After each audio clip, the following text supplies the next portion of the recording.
చెప్పాలి. First of all ఏంటంటే cinema photography కానీ స్క్రీన్ ప్లే కానీ చాలా బాగా చేశారు. ఏదైతే విష్ణు నుంచి ఎక్కడ దొరికితే ట్రోల్స్ చేద్దామా అనుకునే వాళ్ళకి అందరికీ కూడా చెప్పు దెబ్బ కొట్టినట్టుగా చాలా బాగా తీశాడు. ఎక్కడ ట్రోలర్స్కి అయితే దొరకలేదు ఇది. తర్వాత ఏంటంటే స్టోరీ పరంగా ఫస్ట్ హాఫ్ మొత్తం ఏంటంటే లవ్ స్టోరీ, ఆ యూత్కి తగ్గట్టు లవ్, అసలు ఎందుకు శివుడికి ఎందుకు ఆయన కోపగించుకుంటాడు, శివుడు అంటే ఎందుకు ఇష్టం ఉండదు అనేది ఒక చిన్న ఇన్సిడెంట్తో స్టార్ట్ అవుతుంది. ఆ క్యారెక్టర్ విష్ణు చిన్నప్పుడు క్యారెక్టర్ కూడా విష్ణు కొడుకు చేశాడు, చాలా బాగా చేశాడు. డబ్బింగ్ కూడా అబ్బాయితోనే చెప్పించడం ఇంకా చాలా ముచ్చటగా అనిపించింది. నిజంగా చాలా చాలా చాలా బాగా చేశాడు, ఏదో పెట్టేశారు అన్నట్టు కాదు. అయితే కూతుళ్ళతో సాంగ్ అయితే స్టార్టింగ్ అసలు కనిపించడమే స్క్రీన్ మీద వాళ్ళిద్దరు కూతుళ్ళే ఇద్దరు డ్యాన్స్ చేస్తారు.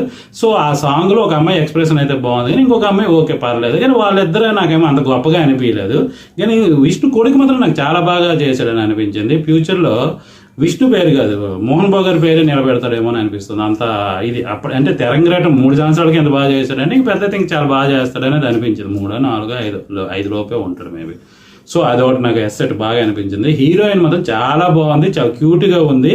అమ్మాయి స్క్రీన్ మీద కనిపించినంతసేపు కూడా చూడడానికి బాగుంటుంది. సో అమ్మాయికి మనం అది లవ్ ఏంటి అదేంటి ఇదేంటి అన్నట్టు చాలా మంది ల్యాగ్ ఉంది ఫస్ట్ హాఫ్ మొత్తం